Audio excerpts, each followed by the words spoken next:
Welcome, ghouls and ghosts, to a very Halloween special of the Boss Key Podcast. I am your co host, Undead McQuack, and I'm joined by. The frightening Jebby G. What's up, man? Welcome to the Halloween special of the Boss Key Podcast. How you doing, man? I am good. Man, it is October. I love October. Frightening time. It's a good sports time. Things are somewhat cooling down, but only at night because in the middle of the day it's like 100 here in California. So it's one of those times. But October is beautiful, man. I'm doing great. How are you? I'm doing well as well. Super hot, like you said, super hot in the day. I saw the weather today. It's gonna be like 90 something. Oh yeah, But natural. Of course, of course. yeah, and then the nighttime is like 70s. I'm like, cool. Yes, of course. Bust the jacket out. Don't forget your jacket. You have to take it with you. You wear it in the morning. I'm gonna tell you, every day during the week, I go to work in the morning, fully jacketed because it's like 60 when I go to work in at like at 7 a.m. And then like midday, I'm leaving with my jacket, but it's around my neck because I can't because it's too hot to wear it.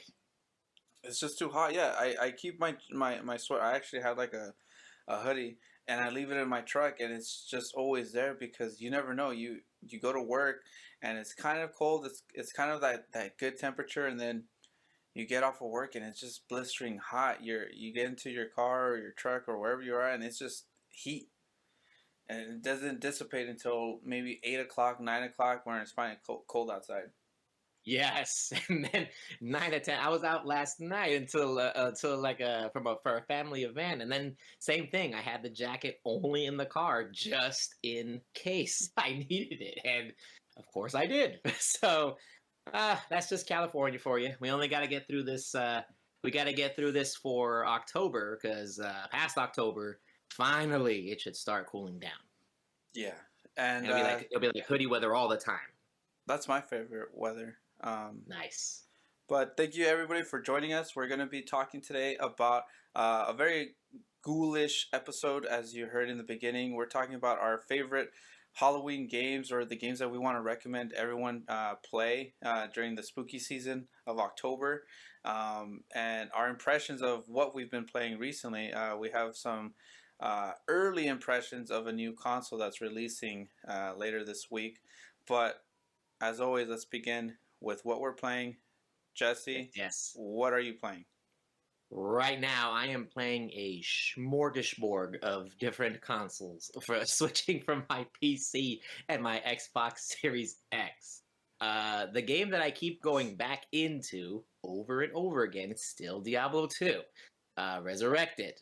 Yes, it has come to that time where I now have to get on a computer intermittently and complete another quest or another act. I just completed Act 1 yesterday, defeated Andriel again, and it felt like old times. It felt like old times doing it over and over again. But Friday night, I had a lot more time with my Series X. My goodness, I was switching around between. I played Conker's Bad Fur Day again, and I still love that game. The writing, the writing, and the comedic action of that game has been top notch, and it's a hidden gem on the N64. It was a hidden gem on the N64, and then I switched over to Gears of War 4, thanks to Game Pass, and it's been Gears just feels so good. Yes. I haven't played it in years. I played 1 through 3, beaten 1 through 3, and then started playing 4 again. And the moment that I started crouching and hiding away from shots again, and the aiming system and the sounds of Gears, it just brought back a lot of tingling goodness from all the action in the game. It was like one of those games where I'm like, oh, like you just remember that, like opening a like tasting something you haven't tasted in years or something that just brings back good memories. But I will say something that I'm very impressed with about the Xbox Series X. Which is? I'm dumbfounded by this quick resume. It is insane. Yes. I could switch games and I'm left at the screen. So okay, here we go. Back to PS4 status. PS4, you leave a game. Oh, do you want to close this game? Yes. Then you open another game. Here, I was jumping between Conkers and Gears of War 4 so easily. Like, I'll tell you my first reaction the minute I left Conkers because I wanted to play some Gears. I downloaded it, played some Gears, but then I was like, well, you know what? Let me just jump back into Conkers again real quick.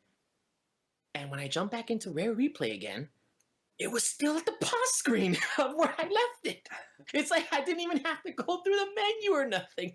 Like it was there already. And I was like, what? So I don't have to open up the file, boot it up again. I don't have to do nothing like that. And you Man. know what was good is that we saw kind of like that revolution in technology taking shape into our consoles, where during the PS3 and 360 era, we play a game, but if we turned it off or we put it on standby mode, that was it. The game would close off. But last gen on PS4 and Xbox One, the revelation was that you would put it on standby, and then let's say a day, a week later, a month later, you go back to the system, and you can play right off where you began. But now, with the Xbox Series X, they've taken that a step further and say, hey, how about 10 games? How about we put 8, 10 games on your quick resume list, and it'll be exactly where you left it, no matter how many games you switch over. It's pretty good. That was the most amazing thing when you told me earlier that you could do that with, like, I think 10 games, but you like as many games. I think you mentioned earlier, depending on the size, it's amazing right now that you could just resume right into it. I could turn off the console right now and go out and do my thing or do whatever I need to do. Come back, and it's already there at the spot. But now it's not only now. My PS4 could do that when I suspend it. Yeah. It would let me go back to the game that I wanted to. But right now, I could do it to multiple games, and it's oh my goodness, like that's. Man, that's advancement. If you hear me, that's beautiful. That's such a good thing right now to resume wherever you left off, especially from when we mentioned episodes in the past about time being a limiting factor. Because responsibilities and school or work or wherever situation you're in can take over. So being able to just go right back into it without feeling like time's wasted, that's awesome. Yeah, I'm happy to hear that you're enjoying some of the most, I guess, features. I know that it's talked about a lot, but it's really not noticeable until you actually experience it for yourself. Where you're, like you said, you're playing a game like Conker's Bad Fur Day, and then you go switch to something else, and it doesn't. It just continues. There's no loading or like, let's say, a checkpoint system. You literally go back to where you last left it. It's crazy that we're in here now. So there you go. Those are, man, that's the 2021. Well, started end of 2020, 2021. Yeah. I'm not gonna say it started 2021. It started 2021 for me, but 2020 to 2021, man, quick resume. I don't know how the heck you can go back to the olden style. Well, besides playing retro games, but like even retro games, I wish I had this completely. But I know there's save states. But my goodness, that's so amazing. So yeah, so far, Diablo 2, Conker's Bad Fur Day again, and Gears of War 4 are my 2 Xbox Game Pass games that I'm going to. And then Diablo is just intermittent again. Probably just gonna complete the axe at my own pace. But yeah, that's all that I'm playing right now. So McQuack, Big Josh, what are you playing right now? Right now, I'm playing on. Like for a while, I was just focusing like on a platform, every other week. But right now, this week, recently I was playing the Halo Infinite flight test. Still awesome, still amazing. They added big team battles, so larger scale maps. If you've played, I know you've played Halo before, so I just feel like Halo is back to where it was before. The hype is real for this one. I'm excited for it. I'm excited for the multiplayer. I think the multiplayer is just completely solid. I have no really big qualms with it in terms of movement, arena style placements, weapons, everything that I can think of. It's just top notch. It's something that I can see myself playing continuously and I'm just happy to see, you know, Halo back to where it was before, because I didn't really play Halo 5 um, for a long time. I know the multiplayer was solid, but it just left a bad taste in my mouth with the single player. And Halo 4, I actually liked the single player, but the Mm. multiplayer was kind of lacking. So I was kind of in that funk of what happened to Halo. You know, favorite was Reach. I just pour so many hours into Halo Reach, trying to get all the, you know, customizable gear and leveling up my Spartan to how I want him to look. So that was the last really good Halo that I overall loved in terms of single player and multiplayer. But Halo Infinite is back from what I've played on the Infinite playlist, or the Infinite flight test. And Yeah. then recently I finished Kenya Bridge of Spirits on PS5, and Nice. How's it been, man? What do you think? one of my favorite games this year. I did not expect Oh. this one to be that good, but the negatives, the small negatives of the game is that the combat could feel a little bit clunky at times. It feels stiff. Hmm. Sometimes when I wanted to, you know, shoot my bow, it was doing something else just because of the button combination. Uh, Hmm. and then there's the huge difficulty spikes when facing boss battles, like throughout the levels, or you know, the areas. It's kind of a platformer puzzle. You fight a couple enemies here and there, and you kind of wonder, is it the enemies just too easy? But then when you actually face a boss, that's when they really test your skills. But you really don't have any good practice beforehand, you know.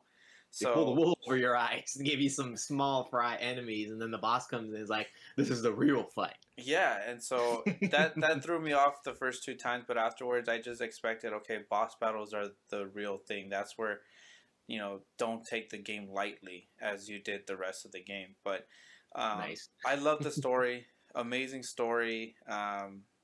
The art design, like a Pixar film. It looks like a Pixar film. I love Pixar films. So imagine Pixar meets basically Majora's Mask. I don't want to. Oh, I are don't you want. for reals right Yeah, now? I don't want to add more to it just because I know how you feel about Majora's Mask, but it has that feel to it. Oh, oh, that's legit. So That's good. that one was good. That's a must play. It's only on PS4, PS5, and PC, but I believe it'll come to Xbox next year. Um, Ooh, so PC, here we come. yeah, so look out for that one. And then also, I was able to get my hands on the new Nintendo Switch OLED, OLED screen. and it's amazing, dude. Wow, Like amazing.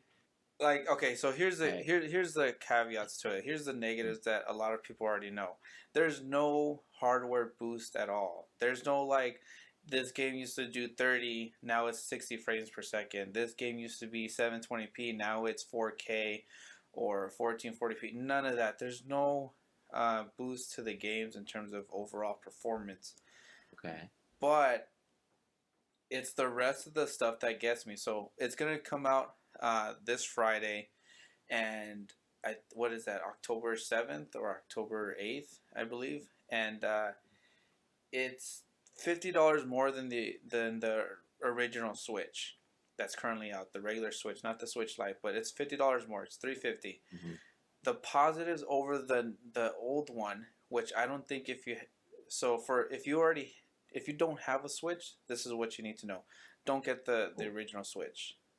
Get this one, because for $50 more, you get double the storage. It's 64 gigabyte internal storage as opposed to the 32. The kickstand actually feels sturdy, like you can't break it. It reminds me of like the Microsoft Surface tablets. If Ooh. you've had one of those or felt one of those, it's sturdy with multiple angles that you can put the Switch on tabletop mode to play on the table or wherever you want to place it. Um, the build feels a lot sturdier than the original Switch, Okay. and the screen, it although it's the same size in terms of the build, the hardware build, the screen Mhm. size is actually bigger. There's less of a bevel to the screen, and you see more of the image. On top of that, the OLED screen is what makes this the must buy. completely changes the look of the game. Like the colors Wow. just pop more. It doesn't. Okay. I don't know how else to explain it, but the colors on it just pop. It looks clearer. It doesn't look dulled out like the original Switch. So, um, for new owners, I would highly recommend getting this over the $300 Switch. For existing owners, it all depends, man. It depends. I mean, for me, I just buy it, and I just love new hardware, and I got this one, and I'm I'm not regretful. This is an awesome purchase, and I can easily see this more for portable players. That's ultimately the case as well. If you're mostly going to be playing on the TV docked, it's not going to do much for you. But if you're a portable gamer like myself, where I play on the go, I play at work when I'm on my break, or I'd rather play on the couch while you have something on TV. This is the must buy Switch over the other one, and that's my first impression. I've had it for a day already, and it's just amazing. I played Castlevania, the Advanced Collection, and it looks amazing there. I played a little bit of The Witcher and Monster Hunter Rise, and they just look better on the screen. So that's what I've been playing, man. I'm in love with everything on every platform right now. PS5 is hitting it, Xbox is hitting it, and Nintendo is hitting it. And Metroid Dread comes out this week. Ooh, this is it. Oh, speaking of like horror themes, like now Dread's coming in, so of course Metroid, and now you're gonna play that on your nice new Switch. Yeah, that's what I will be playing on Friday. Yeah. That's what will be coming in Friday. So it sounds like, from what you said, uh, get it if you don't have one. Temper expectations if you already have a Switch. Personal preference. Yeah, personal preference, and Personal preference. if you mostly play portable or dock, that's gonna also depend on whether Okay. it's for you. Nice. Yeah, because then they're still trying to find out, like, could it have been 4K? Could it have been this? Like, no, they've already made it clear it's not a hardware update. It just looks a heck of a lot better. Yeah. So there you go. I mean, OLED is just everything that's switched to OLED has usually been a lot better too. So yeah, that's the next logical step, I think, in regards to screens. I think most screens in the future are going to become OLED. Yeah, I mean, They're trying to replace everything. yeah, I mean, I can still see some properties for LCDs, but like in the cars, vehicles, and stuff like that. But yeah, I mean, OLED is it's just a nicer look to it. The colors pop. It literally just pops. But it reminds me of my Vita when I got the Vita Nice. back in 2012, and then they switched it to LCD. I did not like that. You can Oh, tell the difference between the games, and I've seen them ouch. because I have both of them. I have the OLED and the LCD, and I saw it this way too. I put two games put together and side by side, and I could tell the difference. So Okay. that's what There I'm you playing go. right now, and on to that, we are now talking on our next point, which is a main segment of the show for this week, is top Halloween games. Top Halloween Yes. games that we would recommend to somebody or that we loved growing up. Playing. Halloween slash horror games. Yes. Or they got to have like a horror theme or a spooky theme or something going on with in the horror environment. Yeah. So my first pick for this week it's probably gonna be it's the one of the oldest on the list for me is Resident Evil 1. The very Oh, first the one. classic. The one that started it all back in PS1. Resident Evil 1 was just super scary as a kid. I don't know how I finished it, but I just was so scared of the mansion, even the intro, the funky live action intro. That was the best. I love that was the best. No, don't go. Oh my god, I love that intro. And then when he picks up the handgun and it's like the handgun, but it's also the guy's hand is still attached. Yeah, it's so cheesy. It was so cheesy that intro. I love it. I loved every second of it. But I was like, as a kid, I was like, oh no, like survive, no, don't get bit. Oh my god. But Resident Evil One, super classic horror game. It best experience alone, but probably even better with a younger sibling next to you in the dark, and Yes. all the iconic lines like, "Where's Chris?" And you were almost a Jill sandwich. Sandwich. And then and then Wesker going like, "Stop that!" When Oh when you yeah, when you first meet the tyrant, and then Chris is just laughing like, and then and then and then literally the first zombie encounter is like the scariest moment for me from RE1. That's a great yes, pick. The first zombie encounter when you get that the trailer, the little CGI video looking right up at you, and then at first you don't know what to do. You're like, do I stay there and shoot? Do I leave? Like a lot of people usually just sometimes stay and shoot. yeah. But no, just go outside and whoever it is will take care of it for you, depending on which person you pick. Yeah, yeah. I remember shooting the zombie, killing it, quote unquote, killing it, and Yeah. then leaving the room, and he came out again. And then I remember as a kid, I was like, I just wasted my bullets. Right? Like if you're Jill, just run outside. Like just run outside. Barry will magnum that thing away. And then I love the reaction. Oh, another quote from that. Another quote from that beginning. Barry, what is this? It's like it was like a mix of emotions throughout the whole, throughout everything. Like now, as I got older, I listened to like all the voice acting now. Like man, their emotions were really mixed when they were doing this shoot. Yeah, it's crazy, but it's one of my favorite all time horror Halloween game. I've played it on multiple consoles. I played it on PS1. I played the remake on GameCube, which they also HD remade it or remastered it on current gen consoles. And then I also played the DS version, which I actually really liked. It's not, I think the blood you can change it from green to red and stuff like that. It's essentially the PS1 version, but you know, sampled down to the DS format. It still does a decent job. I mean, all the colors pop more, so it's not really dark and dreary. But I highly suggest for today to try the HD remasters. It's available on Switch, PS4, and Xbox. And they just remastered it correctly. They did the GameCube remaster, and they also changed the controls for more of a modern control scheme. But they also give you still the option for the original control scheme. So which I love. I just love options. Give us the options to play however we want. But yeah, that's my first pick, Resident Evil One, the one that started the entire franchise and amazing series. It What is. what's your first pick, Jesse? All right. Well, I'm actually gonna go into the other survival horror franchise. So I'm actually gonna be going into Silent Hill 2 is my first pick right now Oh, that's a for good pick. my horror game. So Silent Hill 2, I honestly did not play the first one.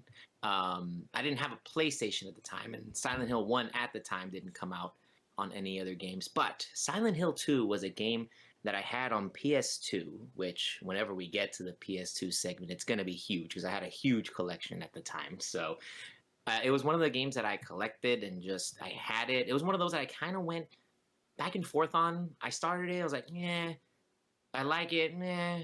But then the moment I actually just gave it a shot and then sunk my teeth into it, my goodness, Silent Hill 2 was like remarkable the whole way through. Like going through the fog. Here's the main differences I've seen between Resident Evil and then Silent Hill. Silent Hill definitely involves more scares and action, if that makes sense. Because I felt that Silent Hill 2, the combat is not as great as any of the Resident Evil franchises. But the sheer horror and the ambiance and everything going on. You're rolling around this foggy town that looks all dilapidated and tormented, and you're facing off against these creatures that are these creatures that are like humanoid, but then they are like nurses and like all covered up, and they're just walking in this creepy creepy fashion, walking towards you, and you have this radio that's signaling when enemies are nearby. Um, the story of James Sutherland looking for his wife in Silent Hill after receiving a letter. Um, Everything was so great. The combat is not super great on it. It's a little bit, like I said earlier, it's a little clunkier. I do like the combat better in Resident Evil, but as far as story wise and everything, Silent Hill 2 was awesome with so many twists. Did you ever play that game? I have not played that game. Oh my god, then I actually cannot say too much about the story besides the James Sutherland going into town because there are so many twists in it that it is a huge spoiler alert to talk about that game. So, as far as everything goes, there again, twists and turns, and it definitely goes more into the human psyche more than the other ones. And the most iconic enemy from the Silent Hill series, of course, Pyramid Head. Oh yeah, I mean, I've never played. I've never played Resident Evil, Silent Hill 2. I have played other Silent Hill games, Mhm. but I just didn't know anyone at the time to that had Silent Hill 2. But I think what lends itself for that series on horror is, like you said, the atmosphere, but also the lack of being able to fight back. Yeah, I think like that's what fighting lends back is itself. Yeah. hard. Yeah, fighting back is way harder in this game. Like if you could run, you'd rather run in this game. But sometimes the bosses, like again, like the aforementioned Pyramid Head with this gigantic sword and the constant torment on you. There are some moments you gotta fight him, or you actually just have to get away most of the time. And I actually just saw someone purchase the HD collection yesterday for cheap, which I might have to do that today now because it's on the Xbox. So the HD remaster of 2 and 3. But for everything that it is, Silent Hill 2 is what I hear is the magnum opus, like one of the best games on the uh, on the Silent Hill series. And last tidbit on Silent Hill 2, the soundtrack is the absolute best soundtrack for studying or work or anything for me. I always have that soundtrack saved on my phone or purchased on Apple iTunes. The soundtrack by itself is amazing on that game. So that is my pick. So Silent Hill 2 is the best one in my opinion. I mean, I know I've probably played that one, and there's probably 3 or the other ones were better, but from what I hear on the news and what everyone talks about, 2 is like like that chef's kiss good. Okay. Okay. Well, yeah. I think I have that collection. I think I bought it on Xbox for like $5. Yep, it was cheap. I saw it on Twitter. I'm all like, "Oh, good pick, sir." Whoever that was. If you're listening, I saw the tweet on your pick about Silent Hill. Good pick. I'm stoked about it. Might get it today. Well, my next one is from a. It's actually a new series, kind of. It was a new IP at the time, and it was from one of the, I guess you can say, founding fathers of horror games, Shinji Mikami. It's The Evil Within. Uh, Ooh. Okay. the guy Okay. who created Resident Evil and uh, pretty much got it to where it's at now. His last game was Really? Resident Evil 4. Shinji Mikami was involved in Evil Within? Yeah. I did not know that. Yeah, right. I mean, now you got me second guessing, but that should be his game. That's I'm That's why like, I'm like I did not know that. I'm actually checking it real quick because now you. Well, I'm just surprised because I would because if it isn't, that's dope. That's legit. Yeah, He's gonna yeah, he's a he's moving on. director. He's a director. I like Nice. just in case, but yeah, uh, but you can Double tell. checking my sources. You could tell that it's his because playing through The Evil Within, it has a huge like similarities with the Resident Evil 4 entry, where Oh, it's you're by yourself, third person, over the shoulder, and you're in this village with these guys that are just infected, and that's what you're going through. You know, fighting through. It's very spooky. It's very like sci-fi material where you're able to go through like this mirror into a reality, and you're a detective, and you go for a distress call at a hospital or something like that, and there's just bodies everywhere, and then you get, I guess, sucked into the reality or this alternative area where it's this island, and it just reminded me so much of a lot of horror themes like in Resident Evil 4, in terms of like the village, you versus an entire town, and then they have like this iconic, almost like they wanted to do their own Pyramid Head, with this big butcher dude in a box of like nails or knives and stuff like that. And I remember just at the beginning, you have no weapons. You're trying to like sneak your way past this butcher guy, and you get his keys from his pocket. You have to literally get that close to him, or get the keys, and then there's like an escape scene that is just like crazy. It's very adrenaline. Just trying to escape. The feel, the horror. Trying to escape, and the villain, the killer's like right behind you, literally at your heels. And The Evil Within was a really good game. It suffered a lot from performance, because I guess they were just trying to do too much on those consoles, on PS4 and Xbox One, and they were on PS3 and 360 as well. But I love that game. I also love the box art. When it first came out, it came with like those sleeves that you moved it. I don't know what they're called, but you move it and it's like a different picture type of thing.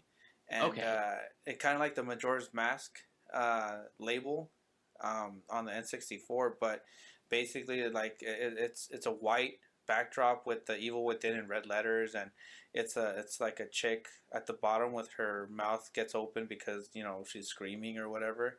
Uh, It's really cool. It's a really good game. Like I said, it's from Shinji Mikami, the guy who created Resident Evil, directed nice. Resident Evil 4, and they have a second one, Evil Within 2, which I highly recommend too. I believe that should be on Game Pass now, because Bethesda. It's a Bethesda game. There Um, you go. Oh my God, they're part of the Doom series, man. So Evil Within One is also on Game Pass. it should be on Game Pass, but Nice. because they're Bethesda titles, so I highly recommend playing. I'd actually go through both of them. The first one was okay, but I feel like it deserves the credit because it started it. It started the series, just like Resident Evil 1. But the Evil Within 2 is pretty good. It's the performance, especially because you have an Xbox Series X. It's way better. 60 frames. I believe it may be even 4K. But I highly recommend trying those out for your Halloween game playlist.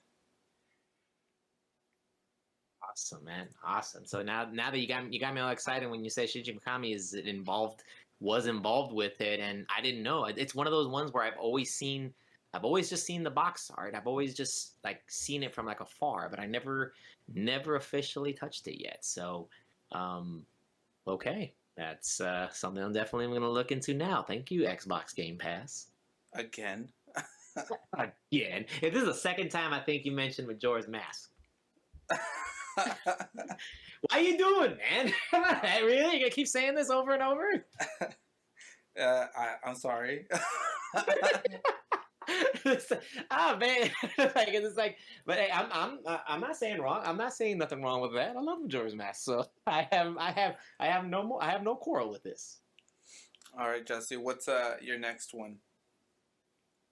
All right, so my next one is not going to involve the survival horror element. We're going to step outside of that for a second, but it's one of my favorite fighting games at the time, known as Darkstalkers 3. That's the one I'm going to be talking about mostly. In Japan, it's called Vampire Savior, but Darkstalkers is it's a Capcom release, and I'm going to say it. Yes, it is a horror theme version of Street Fighter. It is Street Fighter, but with mummies and ghosts and vampires and ghouls and zombies. So it's very like if you've played any of the Street Fighter Alpha games, it's very like the characters are drawn in a very like anime like style, and from all the different characters. The most popular character of have you heard of Darkstalkers before? Have you played Darkstalkers before? I've played one entry back on the PSP a long time ago. That's I think it caught my eye just because of the art style of how the characters looked. They looked very, I guess, like Marvel vs. Capcom 2 style in a way. Um, Yeah. so that's Okay. what drew me. That's the only Darkstalker game though that I've experienced. Okay. So the most popular character that came out from the Darkstalker series, she usually shows up in all of the Versus series games. After that is Morgan. So she is the succubus that she's part of the character again of the horror themes. But it was very it had the super meter. It was just very frantic, fast action, and a place where you can get the werewolf versus Sasquatch, or you can have a vampire. The vampire character's name was Dimitri, and then Hisenko is the Chinese ghost, and then Lord Raptor was the heavy metal zombie back to life. And it is very fast, frantic action throughout the game. Very it's a similar 6-button layout, the super moves, but it was always one that was, and unfortunately, it didn't get as much praise as Street Fighter did. Of course, Street Fighter was the top one of the time, but this is one that was kind of missed at arcades or not as popular in the States. They tried re-releasing it back in 2013 on the Xbox Arcade and PS3 for Darkstalkers Resurrection, which included the second game in the series and the third game. But it was just a lot of. I just remember everything about that game being all the horror elements in a fighting game. There was even this one character named Pyron who is basically like a flaming guy that's a flaming like horned evil minion right there that, or excuse me, not a minion. He was more like a boss, and he turned into a wheel like Sonic, and he launched these huge fireballs in front of you. And Morgan was again like the Ryu, the Shoryukens and all that, the fireball. The Mummy was always the most interesting character as well. I'm gonna mispronounce his name all the time because I never get it right. Anakaris. I always mispronounce that name. But the Mummy character was like the grappler type, like the Zangiefs. He was like the bigger character that can get you from a distance because it can create little portals to be closer to you with his hands. And and he was the slowest one too. He was like a mix of like actually Zangief and Dhalsim with like long reaching. Um, but this is a game that I really recommend. It's just like a quick fighter to pick up. Not gonna lie, I don't know how you would get it right now. I'm not sure if it's one of those games that Capcom pulled from the Xbox stores in the past, but Hmm. it was just one that I had a lot of memories with because I always wanted to find out. I will honestly say that I played Morgan first in Marvel vs. Capcom, but then I wanted to figure out what was the game that she came out in. What was it that she was released in because she's a Capcom character. So um, if you love horror themes, but like in a fighting game, Darkstalkers is the way to go. Okay, that seems pretty cool, and that's a unique one too. Since usually the horror games that we'll be talking about, it's not really like a competitive multiplayer game. So, Right, yeah. So a little bit of a change of pace. There's even a creature of the Black Lagoon looking character in there that well. So you got Sasquatch, Frankenstein, you got the Pyron, the fire demon, you got a werewolf, John Talbane and Lord Raptor, and horror themes. It's a fighting game, but horror themes. So I'm not sure if this series is going to get picked up again for the future. Unfortunately, Street Fighter is still going to be the most popular. mhm. Not much talk for Darkstalkers yet, but it's one that I definitely had memories with on my Dreamcast and PlayStation. Was that the game that has like that black and blue spiky alien looking dude? I don't know if I'm describing Mm, him correctly. I've seen a game that has like this just like he's all black, but you know you can see hints of blue. on the edge of his character, and he has spikes, like a spiky head. I forgot where I seen that character. I feel like it was Darkstalkers. I don't know about all black. Oh well, there was a spiky guy. There is a spiky guy. He's not all black. I think it's more like a dark blue. But his name is Jeddah. He's like a vampire himself. Okay. That's like the closest thing that I'm thinking of right now. But he did have a spiky head, and he has spikes in the back. And then that guy specifically, Jeddah, he has a super move where he puts a pool of blood underneath you, and then he grabs you from there. He drags you into a pool of blood, and his super move is just him kicking your butt underwater in blood. He is just standing there laughing maniacally. Like, oh, yeah, there you go. You're bringing back the memories. Just keep talking about it. It's like it's a, and then yeah. No, I don't think it's that one. That's probably the closest thing that I can think of. It's not him. I was trying to look him up, but nah, it's not him. No worries. And then you even have a Little Red Riding Hood character, not known as Baby Bonnie Hood or BB Hood, who looks like Little Red Riding Hood going around. But inside her basket is rocket launcher, machine guns, and everything she needs to kill you. Oh wow! that was one of the characters that was in there too. And then of course, like I said, Dimitri is the vampire character, and then Felicia is like the cat girl person who's probably one of the more popular Darkstalkers characters besides Morgan. And yeah, so it's definitely a game. Not sure if it's still released in any format, but if you see it for cheap at a retro expo, or anyone who actually plays Fightcade, if any of our listeners play, because Fightcade is the popular fighting game play for PC. If Darkstalkers 3 is available, I would say just give it a shot. I think you'll have a lot of fun. Okay, that sounds like a good entry. Good pick. Halloween fighting game. There you go. Darkstalkers. Darkstalkers 3.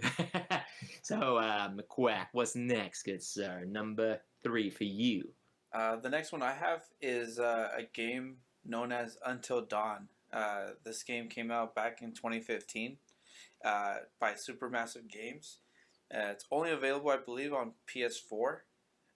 But this game was, I think it had like a slow, I guess a lot of people didn't really get it at first, but once it started picking up, people just got it. I think it also was on PlayStation Plus for a month, but the game is pretty much third person, where you're trying to, it's like the old school horror films. Teenagers go up to a cabin, then there's a killer on the loose, and pretty much you're trying to survive the night until dawn. And as the title says. And this one was actually pretty good because I guess it had this system called the butterfly effect. Basically, all your choices, everything that you decide for the characters, has an overall effect of the on like towards the end of the game, or pretty much on the character's outcome. It's a game where you can have all characters survive or all characters die. And wow, really? Yes, and it's one of those, like, it's your choices matter. It literally, your choice matters.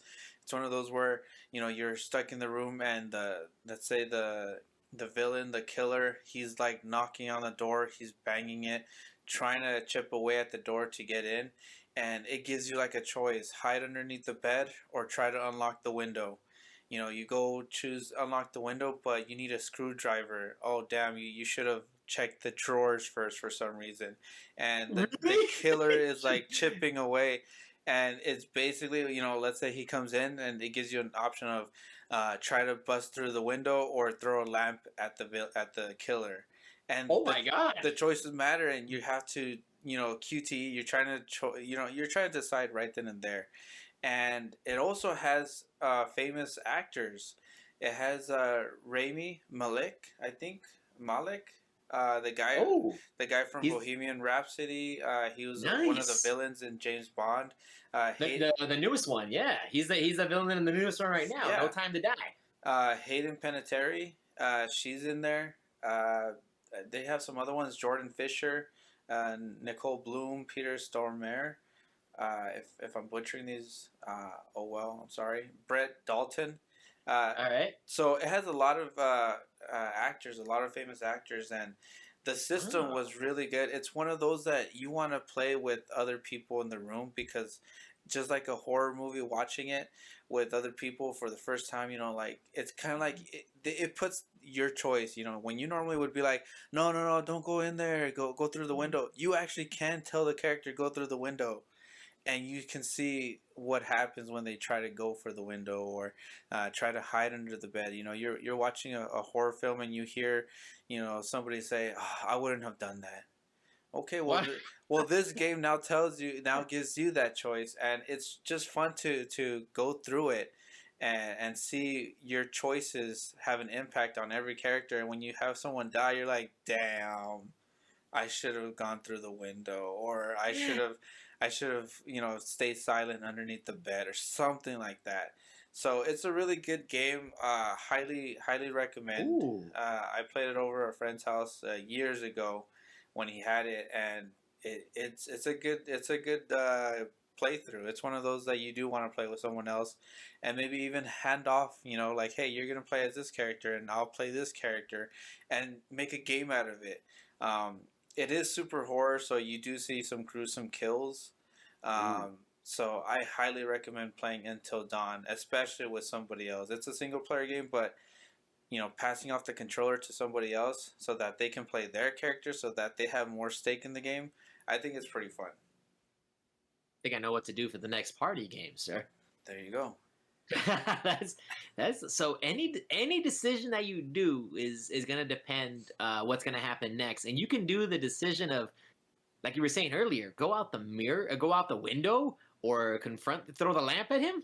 Yeah, it's one of Dude, those types of you choose your own adventure horror game. oh my goodness. So now we basically take the streamlining out of it, and we're like, no, you know what? Let's see how you would survive in a horror environment. Let's see what you do, smart guy or girl. Let's see what you would pick right here. Yeah, it's I highly recommend it. It's a good fun. And you said it's only on PS4 right now? I believe so. I don't think there's a PC version. This was only a PS4 game. All right, well, then that's going to give my PS4 something to do here as well. It's been a little bit on the side with the Xbox Series X right here, sleeping next to it right here, just hanging out. All right, good sir. That was what was that? My third pick. What's your That third? was your third pick. So, all right, so I know we're going out of the way of survival horror again, but maybe this is like survival horror too. But Quack, do you remember the arcade days with rail shooters and shooting your gun at a screen and reloading? Yeah, I remember those games like Time Crisis. Yes, like Time Crisis. But I'll tell you something that always caught my eye every time I went into arcade back then as a kid. And I had a hard time picking between both of them, but I'm going to pick the sequel. The one that always gravitated my eye all the time was The House of the Dead 2. Oh, I love those games. I love House of the Dead. All of them, pretty much. I had a hard time between picking 1 and 2 because they are both iconic in their own way. But again, we don't have. Well, I haven't been to arcades recently because there's not very many of them left. But the shooter games were always the hugest cabinets at the time. They were always the Yeah. big cabinets with the guns, and there was like a Jurassic Park shooter. There was the Time Crisis. There was some kind of like assault rifle shooter. But the House of the Dead was one of my favorite series on the shooter market. Everyone was on it, and I picked the second one on the list because it was one that holds the most memories for me as the shooters, as the best like zombie type shooter. And then I ended up playing it as well on the PC, and I also ended up playing it on the Dreamcast when it came out, which at the time for the Dreamcast, it was called an arcade perfect version. By the time the Dreamcast came out, now games were starting to really be right in arcade territory. Okay, I think And I think I played that one on the Wii. There's a Wii, like House of the Dead 2 and 3 or something like that. And Yeah, and then it yeah. actually, and I believe it's also getting a re-release on the Switch, if I'm not mistaken. Oh, I didn't hear about that one. I think so, I think it is, but I could be wrong. But I believe I heard something like that. But the thing about the House of the Dead series is, of course, the shooting series. It's so great because you are frantically trying to shoot all the zombies that are coming at you, and I'll always remember the different bosses of that game. Like the first boss of it was a big, gigantic axe swinging zombie, but you had to hit the little guy. You had to hit the little flying guy around him, and he had like the most annoying voices in the game. And I remember the zombie with the two axe with the zombie that held the two axes, and at times the two axes would actually be defending his face. These were smart zombies at the time. They were very intricate in how they came at you, and you had to save lives as well if you can. Don't shoot the don't shoot the innocent people, because the innocent people will cost you a life. But if you actually the thing I love too was if you actually save the life of the person who's just about killed, some of them will actually give you health pickups to continue on. Um, the story is not great. It's the story is just a story, maniacal. It's just maniacal person trying to take over the world, mostly with the zombie armies, and it's taking over. And then you have one guy just hanging out at the top of a building with like continuously talking to the two protagonists, just these the two AMS agents, James Taylor, Gary Stewart, and they're investigating the Venetian city. It's a very big cityscape. House of the Dead 1 was actually like just a single house, but House of the Dead 2 was with a multiple different cityscapes. You're like going on a boat. You're traveling to the city where everything is happening. The main headquarters, which is more like a technologically advanced headquarters. And I really loved how when you get closer to the end of the game, it's like more technologically advanced zombies with like laser swords, and like now they have like armor Laser plating. they swords. do, they do. Like they have like maybe not laser swords, but like electricity or something, and then they also have like armor plating more so this time. I was like, that's why I said they're like smart zombies at times. So and the bosses were like also like it was also like a five-headed like Hydra monster, and then what was great about two was the second to last boss was actually the final boss of the first game. This character known as the Magician, which is it's a big gigantic zombie with like can teleport all around the area. And man, these arcade games were definitely great at sucking your quarters, because if you played in the arcade, it would suck the dollars. Some of these games used to cost up to $1 each time, so 4 quarters to keep playing. But and then I will always remember that sound from the reloading. Reload. I'll always that's a sound that stays in my head forever. But as of right now, again, I'm not sure if it is coming out on the Switch, but it looks like the House of the Dead 2 remake is going to be in development, so something's coming up. So this was created by Sega back in its heyday. Sega. Yeah, this was a Sega game in its heyday. So House of the Dead 2 is an arcade shooter that, if you want zombie arcade shooters, you will not get better than this. The only other one I can maybe mention is like Carnival, which is like a carnival theme one, but it was definitely not as popular as House of the Dead. House of the Dead is just top notch. Okay. Well, I'll probably look that one up, see if it is coming on Switch. But I do remember playing House of the Dead. I think it was 2 and 3. There was a collection on the Wii that I played because I love playing them at the arcades. But to have them, at home, and being able to still use like the motion sensor to, instead of what did they use, AR for the guns? Yeah. Yeah, so it worked close, pretty much as close as possible to that on modern TVs, and I love House of the Dead. Just being able to play with that's seriously a really good co-op game to play with someone Yes. else. This is definitely a two-player game if you can. Like the more the merrier. Uh, Except sometimes in the early days, one person would have the gun, the other one would have the control, because sometimes you couldn't afford to have both guns. So you had to get one person had to have the gun, the other one had to have the controller, and the controller's whatever, like the crosshairs there, and you Yeah. aim and shoot at it. Like yeah, it kind of defeats the purpose of like the shooter genre, but um, my God, I love the House of the Dead too. That's a classic for me in my eyes all the time. But unfortunately, don't watch the movie. The movie really sucked. Yeah. Don't watch the House of the Dead movie. Play the game, please. Don't watch the movie. I don't want you to watch the movie and then say, "Oh, the game must really suck." Then, like, no, please play the game first. Play the game. Okay. And for my next pick, Number two. my next pick would be Medieval. This one's on PlayStation alone. This was a PlayStation 1 game back like in 1998, I think. 97. I forgot when it came out, but it's around that time. And they did a remake of it, like a remastering of it, like several years ago. He did. I remember they were talking about it.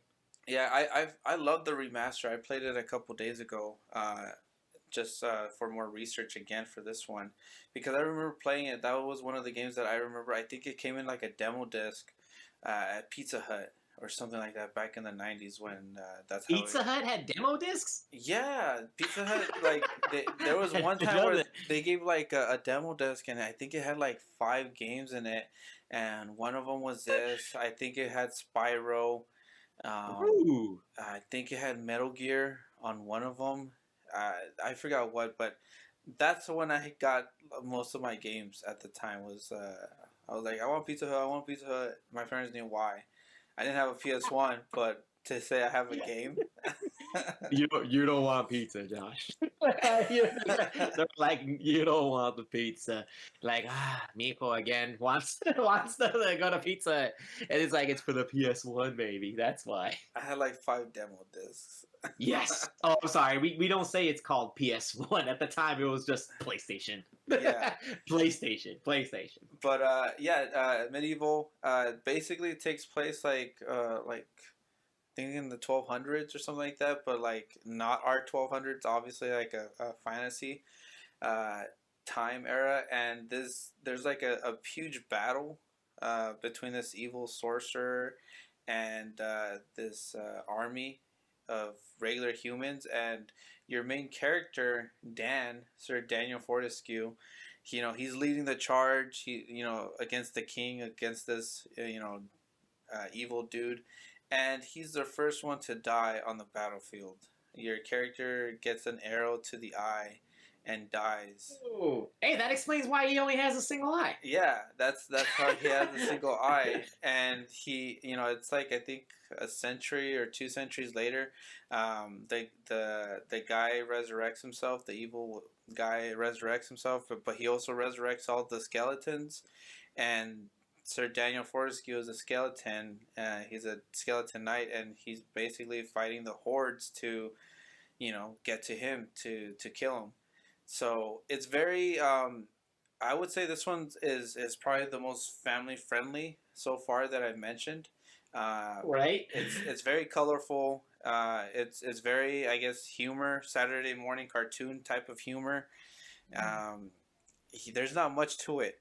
Yeah, there's like two buttons, maybe 3 buttons where you walk around, you attack. I think there's a jump button maybe, and that's pretty much it. And then you have like a button for specials and stuff like that. But it's a very family friendly game. It's not that long from what I remember, but it's really fun to play. It's colorful, nothing scary. There's no blood, just you versus other skeletons and other ghouls and stuff like that. I think there's bats also, but I love the game. It's one of those that it's just a good time. You don't really need to be into like a scary game to enjoy this one.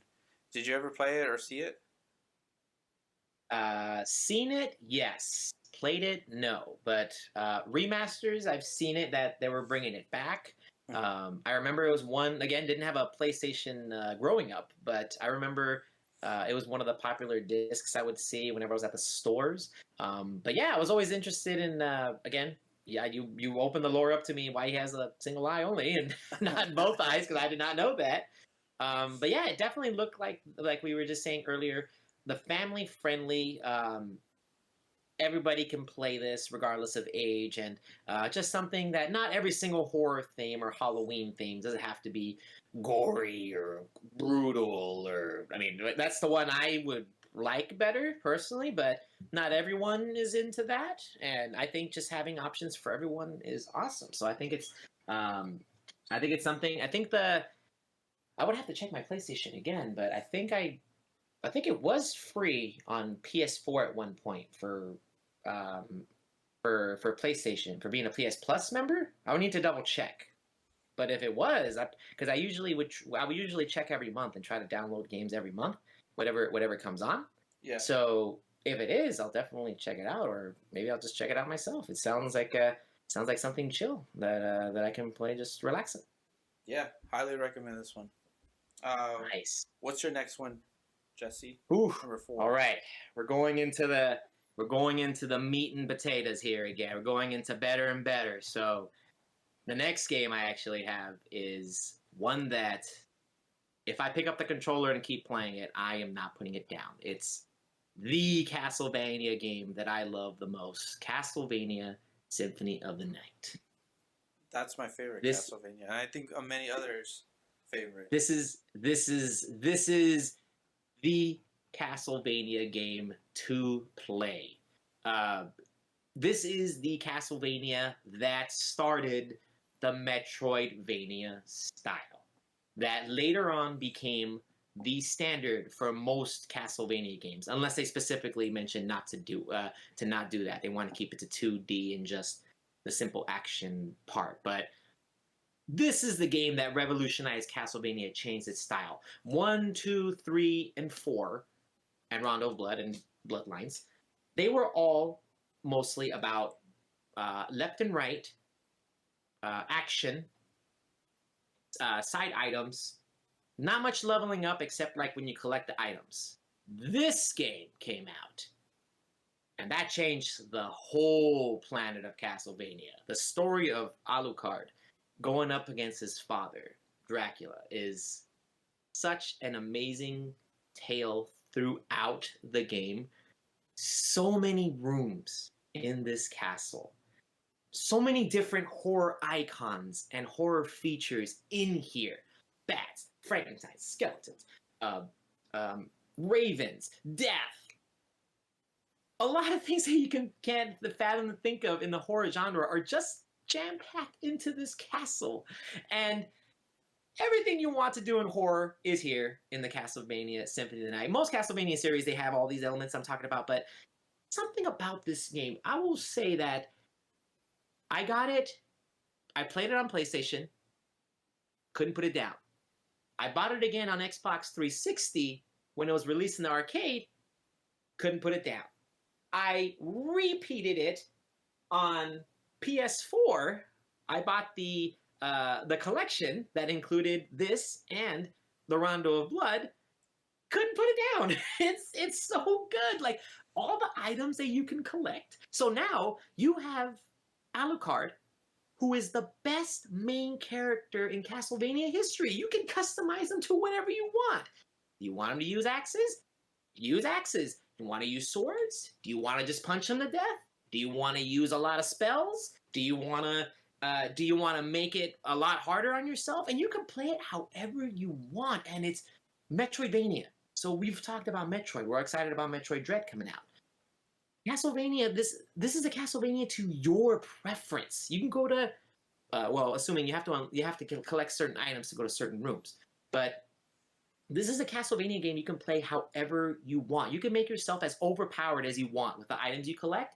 Or if you want to make it a little harder, you would limit yourself on the items you would use to be sure you don't. To be sure it's not too easy of experience. I'll tell you one thing about Castlevania. Once you overpower your character, it becomes a cakewalk later, because Alucard will become... Your character progresses throughout the entire game, leveling up, getting stronger and stronger. So later on, you're going to have an enemy that that takes like 20 hits to kill. When you're so leveled up, that same enemy that you used to dread, you'll swipe it like once and twice, and he's dead. Like it's the leveling up aspect is so good, and the story again, and the inverted castle. And at first I thought I beat the game when I first beat it, but then of course after you figure out the secret about you're not supposed to kill Richter, you're supposed to defeat the you're supposed to free him from the spell that he's under, and then you get a whole inverted castle, so you get two castles for one. Yeah, I know. I talked about this game a lot, but man, I love this game. Symphony of the Night is just a top-notch Castlevania and horror in relation to the horror theme game. It is beautiful. And if you haven't played this, you play this. Play this game. I think that was one of the good, like, shocking moments is like you finished it, but then you really didn't finish it because the castle turns upside down. And you pretty much have to go through it again, but upside down castle, and it's one of those like odd moments. It's like, oh, I thought I was done, but now I have double the game. I have more of this game to go through with the soundtrack, the combat, the leveling up, the characters, the enemies, the everything, the pixel art. At the time where everybody was going 3D, everybody was like 3D is the new thing. That's where we're going, but Castlevania was like, no, we still got one more. To do 2D, and it was still their best Castlevania game ever. Dude, Symphony of the Night there's no joke. It's so good. And a different studio went to make the N64 version, which was the 3D version. Not as great as Symphony of the Night, unfortunately. Symphony of the Night just took over, and Symphony of the Night again, just like with Silent Hill 2, when I mentioned earlier. The soundtrack by itself is just godlike. It's so good. Every room that you visit has something new. It's so the laboratories, the chapels, oh my god, it's so hauntingly good. I want to play it right now. It's that good. It's you can do no wrong with this game. It's the best Castlevania experience. Alucard, you my boy. You the man. You'll always be my best protagonist from everyone. Even better than the Belmonts. That's just my take on that. The Son of Dracula is my favorite protagonist. So, as far as a horror game, or just a game in general, Castlevania Symphony of the Night is the way to go. That's I can't argue with that. And right now it's on PS4, it's on PC, it's on most platforms now to get it. So I think everything but the Switch. Oh, come on, Switch. A portable version of Symphony of the Night? Come on, that's good. My final pick is number one. Is one that I just instantly loved. It was one of those games that I was still, I guess, so looking forward to when I saw all the previews and all the press and trailers of it. It's a game that I believe now with the sequel has a 4-player co-op, but the first one I played single player, and I played on the Vita back in 2012, 2013. And I loved it ever since. I played it straight to the point where I 100% got the platinum on the game, and that's Guacamelee. We've discussed it before. We've brought him up before, but Guacamelee is a quintessential game that you want when you want to compare the Castlevania series or the Metroidvania in its entirety. Yep. It just did everything right. I love the art style. The combat in terms of everything's a melee style, fighting, luchador style combat. It takes place, kind of like Day of the Dead. Your wife, your or not even wife yet, but you play as Juan, and he's basically like just it's like his his love interest. Yeah, you play basically like the farmer. He's a farmer, and you go into town and this evil, the devil, I guess, pretty much snatches your love interest, and you try to fight back, and he kills you basically. This is like the Yep. first 5-10 minutes of the game. You get killed, and you get sent to pretty much the land of the dead, and Mm. you go. You're trying to see how you can get back, and you put on this magical luchador mask, and you become the luchador, and you basically what has a cool spin on it is that it's still like Metroidvania where you're going back and forth. It's 2D. You get new power ups that allow you to go into different areas. You'll have like an uppercut, then you'll have like a body slam, and then like a suplex type move. All these Mm. different moves to unlock new areas, while you're still fighting the his evil minions, and it has like this new mechanic, this kind of like just alternative worlds where you go switch from the land of the dead to the land of the living, and it's just so good. I feel like it's one of the best Metroidvania type of games. In Guacamelee 2, you're able to play with a co-op of two, I think up to 4 players, and I think on the first one you have up to 2 players. So it's a really good Halloween game to play with somebody else. That's why I also love this one, because I think it should be experienced by more people at the same time. So Guacamelee, look it up. It's available on everything, on all platforms. Yep. Um, it's I think they have like this Super Turbo Championship Edition now, that's available everywhere. Yep. Basically, it comes up with everything, but the game even has like nods to other games. It has like the Metroid Chozo statues, but they call them Chuzo Chuzu statues. statues, like Yeah, Chuzus. yeah, they have Mm. that. They have references. They have like little like posters up of Mega Man, but it's not Mega Man. They have a different name to it. The Legend of Zelda, Super Meat Boy, all these like indie and major game franchises, they have references to that. So I love the game. I love the even the bosses too. Um, those are I think the main boss is called Galaka, and he's like a skeleton. Um, what are those called? The guys the matadors. He looks like a matador. That's Mm. basically what he is. And then you fight like some lion tiger dude, a flame, drunken gunsmith shooter type character. It's just crazy. I love the humor. It's very kid friendly, um, Yeah, which definitely agree with that. which I think makes it a good positive because everybody can enjoy this Halloween game. That's my final pick. That's I think the best pick that anybody can play for Halloween season. Yeah. What's your pick, or what do you have as your opinion on Guacamelee if you played it? Yeah, I absolutely again because it's so similar to it's very similar to Symphony of the Night and Metroid as far as gameplay wise. Oh yeah, it was another one that when I picked up didn't put down back on my Xbox One days.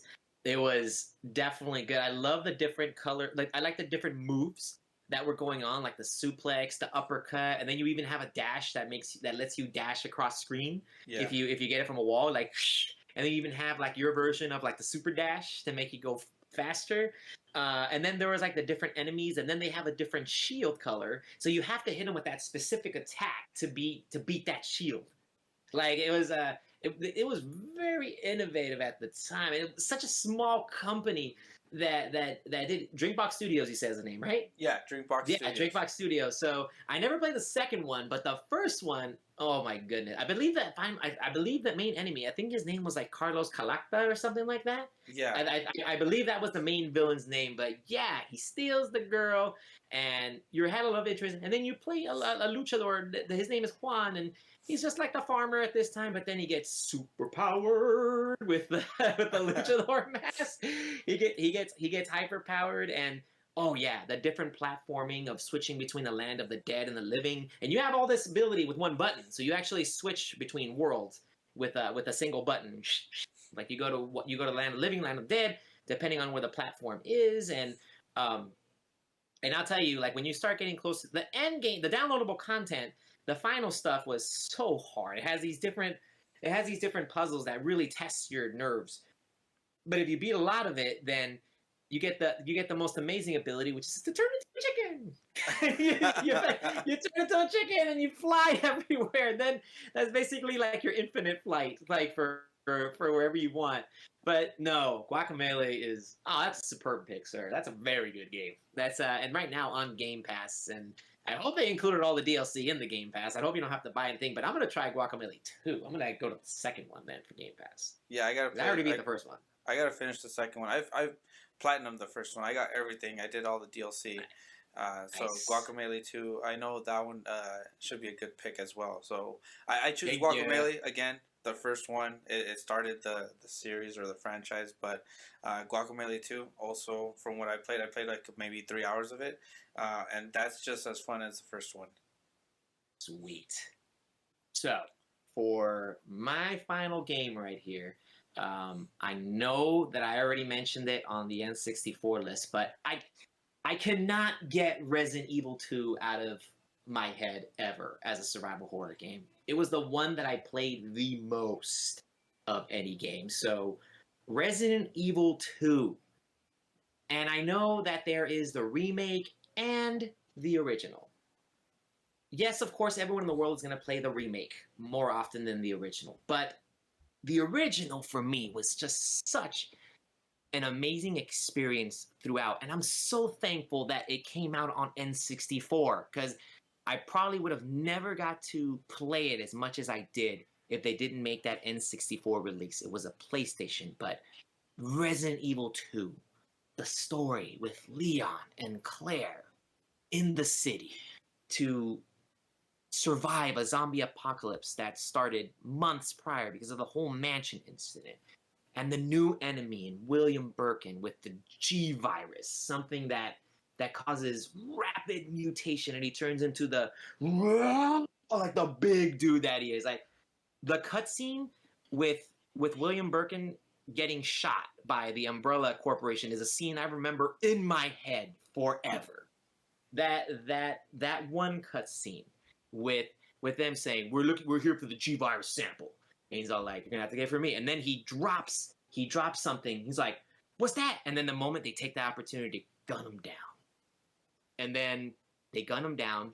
His wife comes in and try to console him and help, and then it's not working. He's gonna die. I'm sorry, but he's just going to die. He has bullet holes too much, and I don't know how fast military or medical services are gonna come in, but he takes that last bit to inject the G virus. And that sets the precedence for all of Resident Evil 2 there. Because you figure out later, as he's violently killing the people who shot him, he's actually crushing all the T-virus samples, and then the rats get it, and then the rats are the reason why it spread through the city.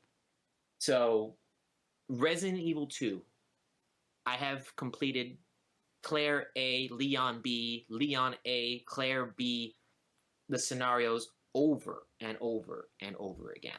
And it's been done. I've done the hunk. I've done the tofu. It is a game that it's a pinnacle of survival horror. I believe it is the top selling of the original Resident Evils of the time. It was the best, and it refined everything from Resident Evil 1, the one that you had previously earlier in the list.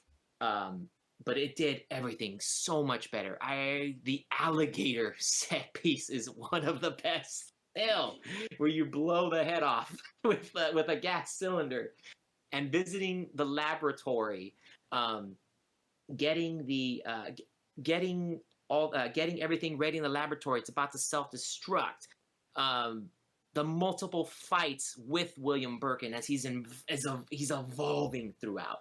And then when you go to the scenario B, the Tyrant, or Mr. X, as we know him now, he's not as scary as he is in the remake. In the remake, he's 1,000 times scarier. But it did start back in '98 with Resident Evil 2. The original ways. In the original one, his moves were already sort of predetermined, so if you already know where he's coming out, he's coming out. Unlike in Resident Evil 2 Remake, where he can be anywhere. He can be wherever. You have to hear the footsteps. Um, but everything about this game, from all the enemies to the story, even there's even a story in there with Ada and Leon. There's the love. There's a love trying to do, like, Ada's trying to complete her mission so bad, but she has feelings for Leon. Yes, you do. Don't lie. Don't lie that you don't. And then with Sherry and the most despicable police chief, Irons is the worst human being ever. The police chief of Raccoon City was the worst. But like everything from story, gameplay. Now, of course, if you're gonna play it today, yes, the remake is a lot better. Yes, the remake, storytelling wise and everything wise, is a lot better. But the original Resident Evil 2 is gonna have a place in my heart forever. So I would definitely say play the original if you want, if you can. You're not gonna have a bad time. It's the best of the classic tank control versions, if that makes sense. Yeah, Resident Evil 2 was a really good way to, I guess, create a sequel to Resident Evil 1, where Resident Evil 1 was all in a mansion, and Yup. Resident Evil 2, although most of it was, or at least the beginning part was the police station, Mm-hmm. it was, you started out kind of like on the streets, and if you're playing Yeah. it for the first time, you're like, whoa, I'm not just inside of a house. I have to get to Ooh. out of these streets where there's zombies, there's cars on fire, and then you go into like some ammo shop, and you know it's that surprise Kendo. kill, and Kendo's gun shop. yeah, that surprise Yeah. death, and then just continuing to go through everywhere until you get to the police station where you're like, okay, now I'm safe. Now I'm in a police station, Yeah. but No, you're not. you're not. No, you're not. Oh, and when you first see the liquor for the first time. Oh man, when you first see that tongue coming at you, I was like, and it was one of those super tough enemies. I'm remembering the gun shop right now as you're talking about. Like the guy, you go into the gun shop, and the guy's like, "Who are you? What are you doing here?" And then he's ready to shoot you right then and there. It's like, but you're a human, and then he literally just changes his tune 2 seconds later. Oh, all right, and then he's just like going in. He's like, I don't know what the heck's going on in this town. Like, you get to see a world. Like, you know what? This is pre-Walking Dead. This is how you see the world when zombies are invading. Yeah. Pre-Walking Dead. Before The Walking Dead was a thing. 1998 already established this a long time ago. I know the Romero movies and everything established this way before that, but like in Gamescape, this is what set the precedence for me in regards to survival horror. So, how many times have you played this game? Many a times, man. I remember playing it once through. I didn't have, like I said, I didn't have a PS1, but I knew somebody who did, and I played it through once. But I never got past the police station, just from me going over, and I'd rather play Metal Gear or something else. But I only played a portion of it, and then when Resident Evil 2 came out for the remake, I was hyped because I remember playing it. I remember the police station and loving it. And then right before that, I got it on the Vita. I got it on the PS1 edition, and I could play it on the Vita. So got my Vita, turned on put on some headphones, and I played through it, and I loved it. I'm like, man, this still holds up. I mean, that's coming through the lens of somebody who was there, who played games from back then, so I can get my mindset into the control schemes pretty quickly. And so I loved it. I still love the inventory system, the puzzles, trying to figure out where the shield goes or where this specific medallion goes. Yep. For some reason, the police station was from a retired museum. Yeah, a retired art museum. Actually. Yeah, so that's why it has all those art pieces and stuff. So it was one of those like, okay, now I can see why this makes sense. But then going into Resident Evil 2, the remake, it gave me more appreciation for the remake because it felt like just like a modern day Resident Evil 2, like how they would have made it today, and I loved it. I think for me though, I would prefer the new one. Yeah, I would. That's why I say I don't blame you. Yeah, I don't blame you. The only reason I have the other one on the list because I have such a high praise for how it affected me as a kid. That's the only reason why on that I would say like I love the original, Yeah. More. That's why I put the original over the remake. But dude, the remake is amazing. Yeah, I mean, and yeah, Still play the I would remake I would over. understand the original too, but for me, it's the remake was just Yeah. like they could have messed it up. They could have really messed up the remake, but Mhm. Resident Evil Two is the best, I guess, way to interpret an old classic like Resident Evil Two in today's modern gameplay style. And So you get to see Chief Irons as an even more bastard on that one because he yeah, actually you actually see the confrontations with him and Sherry in this one. It's like, oh my god, like this is a despicable human being here, and the love and everything is a lot better. Here's one thing that I do love about the remake: if you got like the deluxe edition, you can switch between the soundtracks, which is so good. You could play with the original soundtrack with the new game, or you can play with the new soundtrack with the new game. Up to you, but they give you options. And yeah, Resident Evil 2 is going to be the top. Besides Resident Evil 4 is like one of the top. They call Resident Evil 4 still one of the best Resident Evil games or the best, but they call usually 2 the best of the original games, the original tank control games. yeah, and then also to go on with the Resident Evil 2 remake or remastering, you can also get the original polygon characters, and that you could use that as like an outfit. So you can Yeah. look like the original Leon S. Kennedy from the PS1 day, or Claire, Yeah. and you have that polygon look, which looks out, compared to your polygon look with realistic graphics, but I like that. I actually did a short playthrough with that And polygon I look. and yep, keep it to the polygon look, and then of course with Leon with the bandages outside of his uniform. I don't know why you would do that, but whatever. Resident Evil, it's that time. You put the bandages underneath the uniform, buddy. That's what you're supposed to do.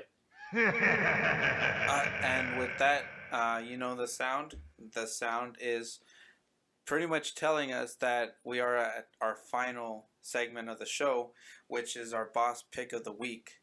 Uh, my boss pick of the week for this show is none other, going on with the Halloween theme, is Chief Menendez from Resident Evil 4. A Uh, big trench coat man himself. or like how my cousin used to call him when we would play, the Big Cheese. He called him the Big Cheese. I don't know why, but he referred to him as the Big Cheese. Chief Menendez, Resident Evil 4, this towering, 8 foot Undertaker looking dude. Um, Yep, and absolutely. you have a couple moments with him in different areas where Mm. you see him or you interact, and he basically knocks you out the first time, and Yep, you he's stand no chance. no chance. You go No for like chance at first. what like a spinning kick, and he Yep. just grabs you. And he grabs the foot and he's like, "Get that out of here! Just move it! Get this out of here already!" He grabs you like the older sibling and just tosses you across the room. Like, move, buddy, move. Basically, what happened there. This dude, huge trench coat, and you fight Mhm. him in like a small little shed, uh, right before you leave the village. Actually, so the first major boss, I believe. Yeah, I think And he's the final boss of. Excuse me, I think he's the final boss of the first chapter. I think, yeah, or the first section. yeah, and so there's like a cutscene where there's like a couple QTEs, quick time events, and you have to press the correct button within a lot of time, and once you do the quick time event, you kind of like blow up like this canister of gasoline, blows up right next to him, and you actually see him transform, or basically what's underneath his trench coat, which is like just almost like a centipede look to his Yeah. body. He becomes taller, and then like these appendages, like four Mhm. appendages come out from his back, and he went from 8 feet to like 14 feet within minutes, and the fight is basically held in this shed that's on fire because of the explosion, and you're trying to kill him before the fire consumes the shed. I mean, I don't think the fire ever comes into part in terms of the time limit, but Yep. it does limit you on where you can, move around without getting burned. And there's, ammo spots here and there, herbs and stuff like that, but basically shooting him down, he's like, throwing Mhm. himself, or first he's like walking around, and you have to shoot at his abdomen, and eventually he takes enough damage where you cut him in half. He basically, his body like splits apart. But then because he has those four appendages sticking out from his back, he's now like, hanging on the raptors. He's hanging through the pillars that are on the top of the shed. So And basically, it becomes more dangerous now. yeah, because he's more agile, he's a lot quicker, and it's such a cool fight, man. Just the different aspects of it. The small enclosed area where typically in Mhm. Resident Evil fashion you have kind of a good area to walk around. This one has like spots where you can get stuck, and you got to make sure that you put distance in between in between you two. I remember using the handgun, shooting at him, and then once he got really close, switch over to a shotgun so that I can blow him off of the thing that he's hanging on from. Uh, Really good boss fight. I feel like it was a really good beginning to what you should expect for the game itself. Um, in Yep. terms of using the area, the space around you, the boss changing himself Mm. mid battle, um, and then later on, I've played Resident Evil 4 so many times that I know how to save my money and what to use and stuff like that. Where now I'll just buy a rocket launcher and kill him with one shot. But I remember playing the first Nice. time through, and I'm like, man, this guy is tough. Or what do I do? And seeing him change mid battle and be like, oh my god, now he's faster. Now it's harder to shoot him. Um, I really love this boss battle. This one is one of those memorable ones that I'm like, man, this is gonna be an amazing game. I can already tell. Uh, do you have Space. any memories of this one, of this dude?